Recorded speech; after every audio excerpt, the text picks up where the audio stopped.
Hey everybody, welcome back to 10,000 Wishes. Glad you're here. My name is Billy and this is my wife Shauna, and we are here to talk to you about the dining plan at Disney. But a story real quick before we get to that. On one of our trips to Disney, we went to a restaurant called the Whispering Canyon, and I thought it was a quick service restaurant until we sat down and got seated and got menus and began to look at prices, to which, my eyes grew very, very big, and I was quite shocked because it was going to be much over budget, or at least more than what I thought it was going to be. And of course my entire family is quietly laughing at me and realizing my error. So I learned something very important. This is something very important for you to know as well, that because restaurants cost different prices, the dining plan has some options for you that can help you make really informed decisions, and it can help you make decisions about where you're going to go and what you're going to eat before you get there, and can answer a lot of questions so that you're not shocked whenever you sit down at the table like we were. So Shauna here is extremely well prepared and very intelligent and smart about the dining plan. So Shauna, hook us up with some information about the Disney dining plan. Okay, so the Disney dining plan is a very convenient way to prepay for your food. One less thing to think about, one less thing to worry about. You don't have to feel like you have to carry around a lot of money with you, a lot of extra cash. So the Disney dining plan is available to resort guests who have purchased a Magic Your Way package, and that is a resort and tickets, and then you have the option to add on the Disney dining plan. There are several versions of the Disney dining plan. The first one and basic one is the quick service dining plan. The next step up is the standard, and then you move to the deluxe. There's also a premium and a platinum dining plan. Today we're only going to talk to you about the quick service, the standard, and the deluxe. Okay, so the quick service dining plan is the most basic dining plan. This one is going to be good if you are not really interested in having a sit-down table service experience, if you just want something quick so that you can just eat and keep going, keep doing rides or watching parades or whatever you want to do. So what is included for 2017 is you get 2 quick service meals per night of your stay. This includes an entree or a combo, a drink, non-alcoholic, of course. And for 2017, it includes 2 snacks instead of 1. And you also get your refillable mug, 1 per person, with that dining plan. The cost for 2017, for adults ages 10 and up, it's $46.34 per night additional. And for children ages 3 to 9, it's $20.18. And so this cost will be added to the regular cost of your Magic Your Way package. The standard dining plan comes with a few extra bells and whistles. One thing you need to know about the standard dining plan is you get a table service meal. This is where you're actually going to go sit down and you will be served. Your meal is brought to you. So for that day, or for the night that you'll be there, you get a table service meal. You also get a quick service meal that day, and you receive 2 snacks, and you get your Disney refillable mug, which is really nice. If you're going to do the standard dining plan, it's going to cost you about $67 and some change. If you're 10 years and older, for those 3 through 9, it'll be about $24 and a few pennies extra. But there is some flexibility with your standard dining plan. Shauna, you can tell us a little bit about how that can be flexible. Yeah. So your dining plan table service credit can be used for character meals. And so we found that that was a really great way to meet some characters without having to stand in line, especially when our kids were much, much smaller and didn't really have the ability to stand still for too terribly long. So it's a really great way to get your character meets out of the way without having to stand in line. The only exception to that is Cinderella's Royal Table, which takes 2 table service credits. The rest of them take 1. So that's just a really good way to use those table service credits. And the what's that breakfast called? Cinderella's Royal Table, right. Yeah. That is a fantastic Fabulous. experience for little kids, girls. We experienced that. We even saw some older students there, high school, college maybe. They were having a wonderful time.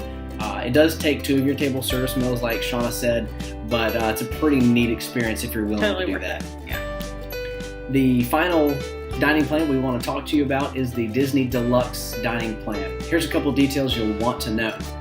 On the Deluxe dining plan, you're going to get 3 table service meals. This means 3 times a day, breakfast, lunch, and supper, you'll have the chance to sit down at a nice restaurant. Your waitress or waiter will bring you your meal, and you'll have a really neat experience and some really cool atmospheres, really pretty environments, and it's just a really neat experience. In addition to that, you're going to get 2 snacks. In addition to your 3 meals, you get your 2 snacks, and you also get your refillable Disney mug. And the price is going to be higher, of course, because you're going to be sitting in some really nice locations and receiving table service. So for adults 10 and up, it's going to be $115 per person per night. If you're between 3 and 9, it's going to be almost $36 a piece. So One more thing to add to that, your three credits that you get every day can be interchanged for table service or quick service depending on what you want to do. So if you want to do 3 dining reservations every day, go for it. That's what's included. If you want to do 1 sit-down restaurant and you want to do 2 quick service, go for it. It's very flexible in that way that you can choose, kind of which direction you want to go. Right, so if you have had a long day and you've been doing your sit-downs, you go to breakfast and lunch, and at supper you're just worn out, you just want to grab something quick like Chick-fil-A or Burger King, whatever, things like that, something quick, you can take it, like she was saying, and grab your quick service meal and be on your way. So one thing that you may hear or read in your planning is free dining. And I'm going to put that in quotation marks because while you are in essence getting the dining plan for free, you are also not able to have that option if you also have the option to have a discounted room rate. So you can't combine those two. You have to decide, do you want the discounted room or do you want the dining plan for free? Sometimes, depending on where you're wanting to stay, it's more monetarily beneficial to just take the discounted room and pay out of pocket for your food. So you just have to run those numbers for yourself on your own budget and see what's going to be the most beneficial for you. The free dining offer is usually offered during low crowd times, early fall, winter. They're trying to get more people to come in and plan their vacations. And we typically go in the fall and early winter, January sometimes. So those are always really low crowd times. And we did have free dining one year we went in January. We paid rack rate for our room, but for us it was worth it at that point. So one quick thing that I'd like to clarify is the dining plans are there to sort of match your personality. We're the kind of family, we like to go. We don't like to stop very much. We want to get as much of the Disney experience as possible. So the quick service meal works for us because we like to grab our meal and be on the way.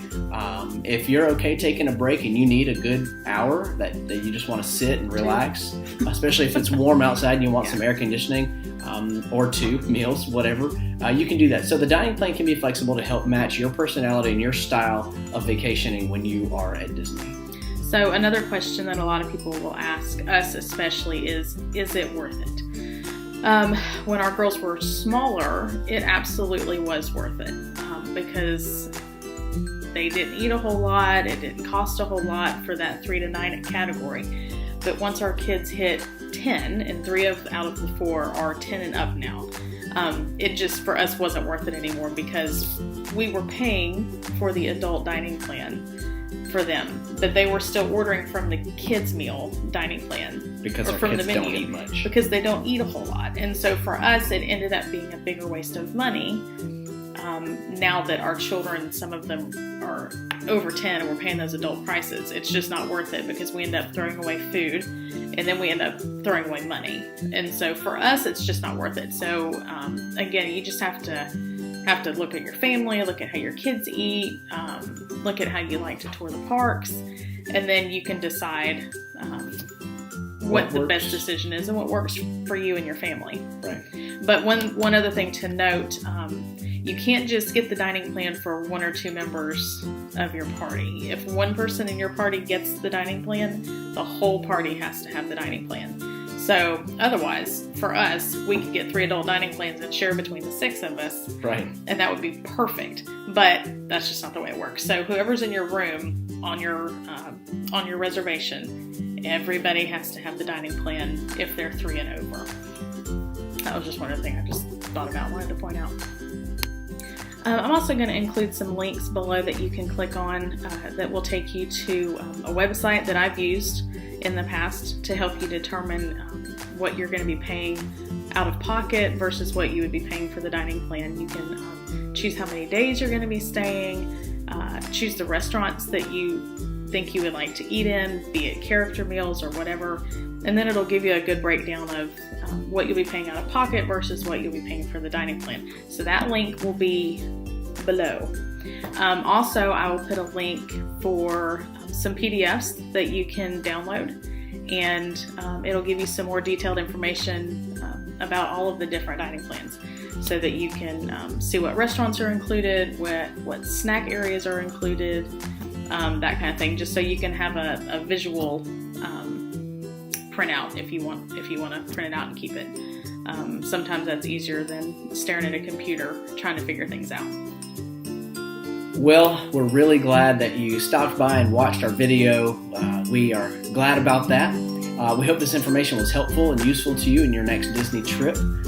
So if you really enjoyed it, if it was helpful, please be sure to comment, like, subscribe, and share with others. And we look forward to sharing our next episode with you. So don't forget to give us a big thumbs up. Anyways, thanks for stopping by and keep on wishing.